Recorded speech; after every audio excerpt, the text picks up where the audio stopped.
analizado la política como lo escucharás a continuación. Aquí cada movimiento cuenta y cada jugada cambia el tablero. Movimientos calculados, decisiones estratégicas. Juego de Damas presenta Tablero Político.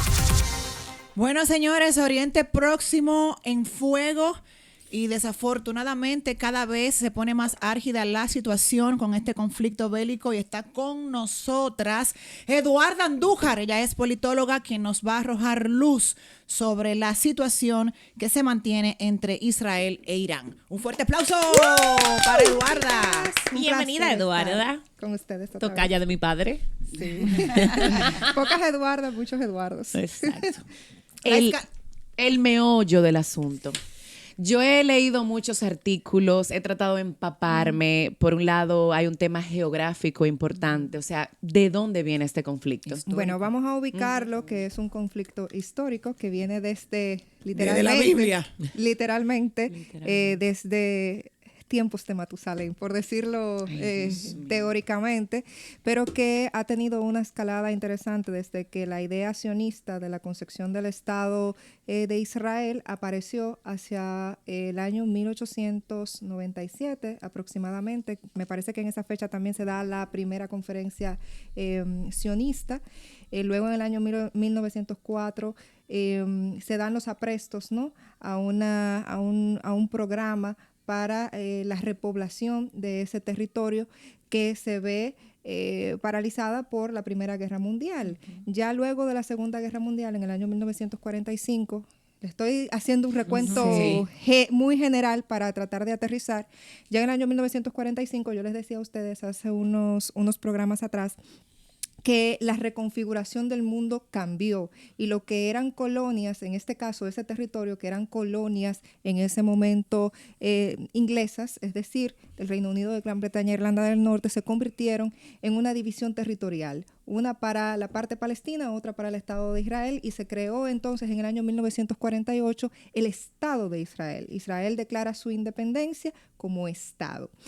A partir de allí, lo que ha sucedido, yo le mandaba un mapa a Irina hace unos programas atrás, de que hay una creación, una ampliación del Estado de Israel que se ve a lo largo de los años y que pues ha proliferado en inestabilidad en la región, que es esta zona a veces se ve un poco pacífica, pero es una guerra que siempre está latente allí. Pero en términos políticos, escúchame, China, para pasivo agresivo.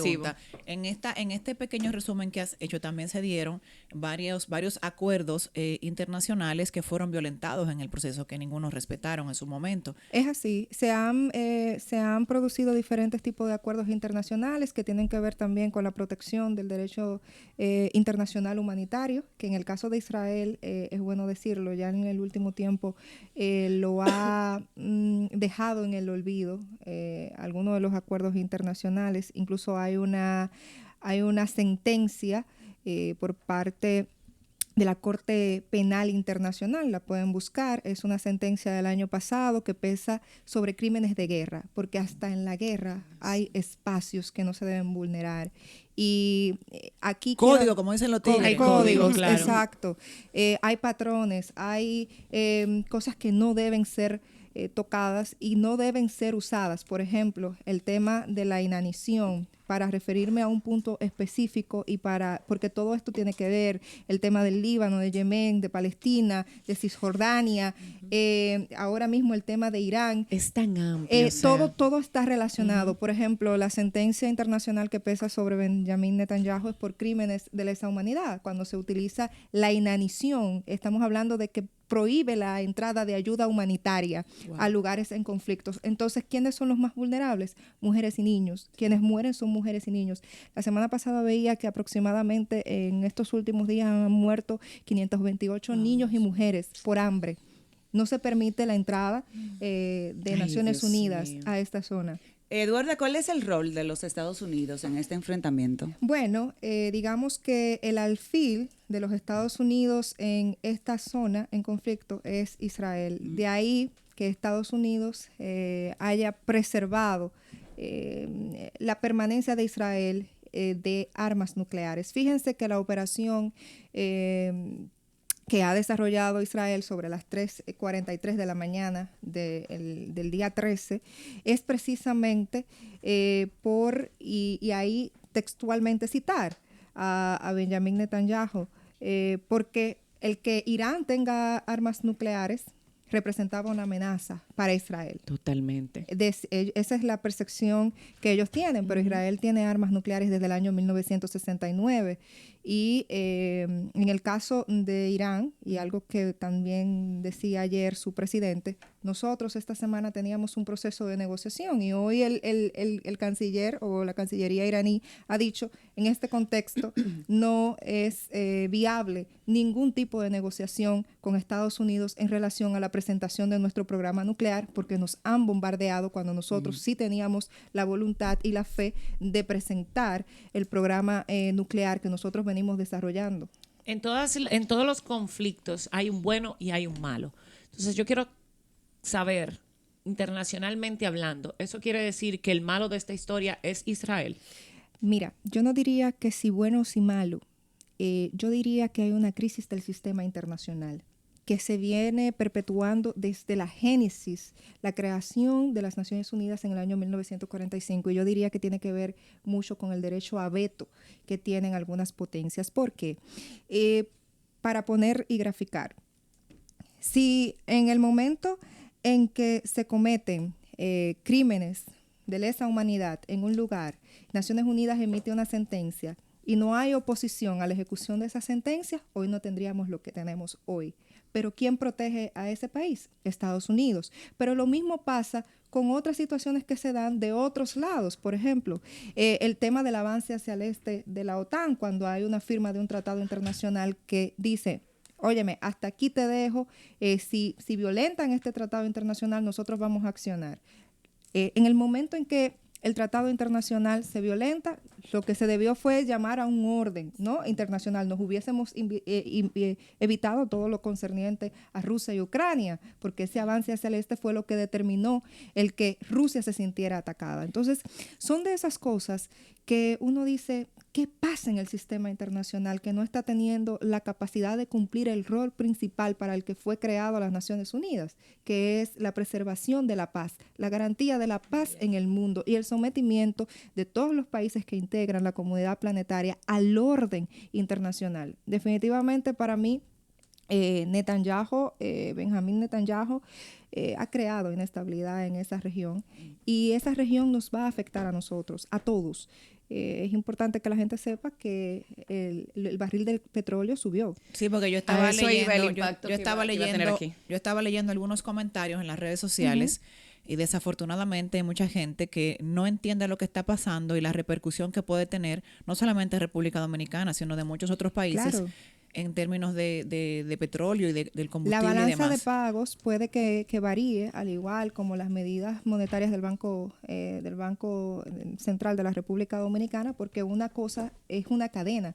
Las cadenas globales y las cadenas de suministro son todas muy mezcladas, sobre todo en un tema tan delicado como es el tema del petróleo. Pero me gustaría no irme sin decirles, chicas, que en una guerra todo el mundo es perjudicado. Todo el mundo está perjudicado. Todo el mundo pierde. Al día de hoy, algo que la gente consideraba que era imposible, se logró y lo lograron los iraníes, que fue penetrar el Domo de Hierro. Hoy hay ciudades en Israel que han sido impactadas y la gente se pregunta, ¿pero por qué? Y bueno, la respuesta es que Israel es muy bueno en los ataques de precisión, todos lo sabemos. Claro, pero desde el sábado no han podido penetrar la seguridad iraní con los ataques de precisión. Sin embargo, los iraníes sí han podido penetrar el Domo de Hierro porque están utilizando su arsenal más o menos, porque han dicho los iraníes que no están utilizando su mayor arsenal. Pero ellos son muy buenos en lo que tiene que ver con misiles.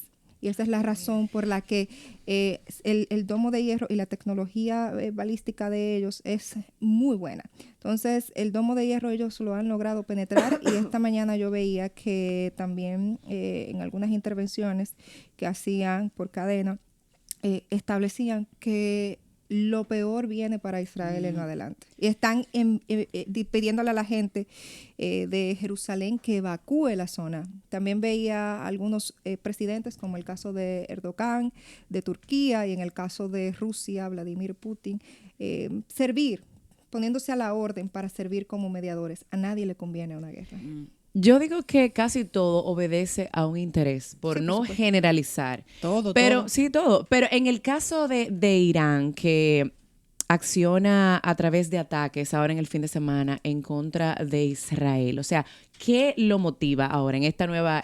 Los ataques. Recordemos que el primero que atacó es Israel. Está respondiendo. Por eso es importante, porque a veces dice que, y aquí a la gente yo les voy a decir algo, si dejamos un poquito de lado la fe, quizás podemos, sin banalizar el debate, entender un poquito el contexto internacional.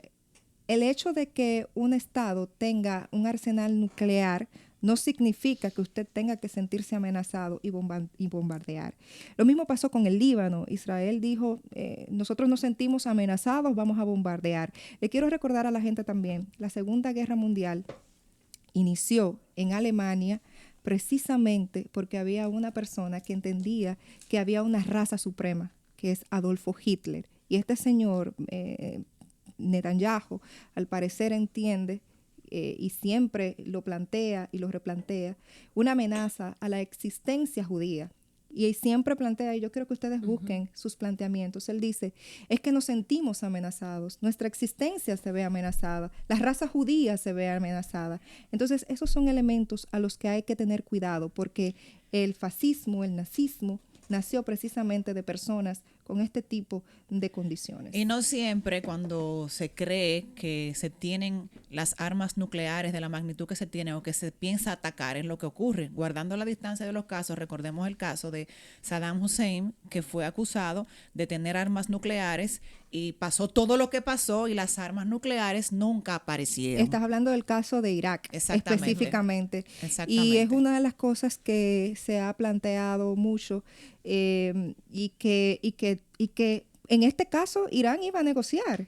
Tenía unas reuniones previstas con Estados Unidos en buena voluntad de presentar su programa de arma nuclear. Hoy Irán no está muy convencido y hasta quiere salir del pacto de la no proliferación de armas nucleares en el mundo. Lo que sí es un retroceso, porque en el mundo de los 190 y tantos de países que hay, solo unos 12, 13 tienen programas de armas nucleares. Entonces, al final, cuando uno ve este tipo de comportamientos, lo que uno plantea es: necesita el sistema internacional una reorientación que permita que, sin importar qué tan poderoso sea un país u otro, cuando se llame la atención, las sentencias puedan ser ejecutadas, porque nos evitaríamos muchos conflictos en el mundo si ese fuera el caso. Sobre todo, también el respeto al derecho internacional humanitario. Esta mañana bombardearon un hospital. Literalmente una bomba de tiempo. Y como decía Isaura, es un tema histórico, pero envuelve muchas cosas también.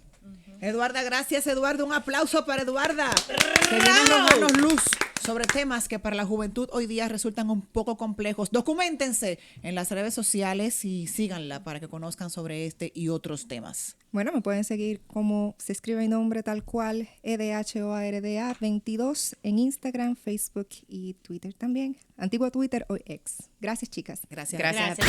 Alto en jugada, pero no te vayas de la partida. En breve, regresamos con Juego de Damas.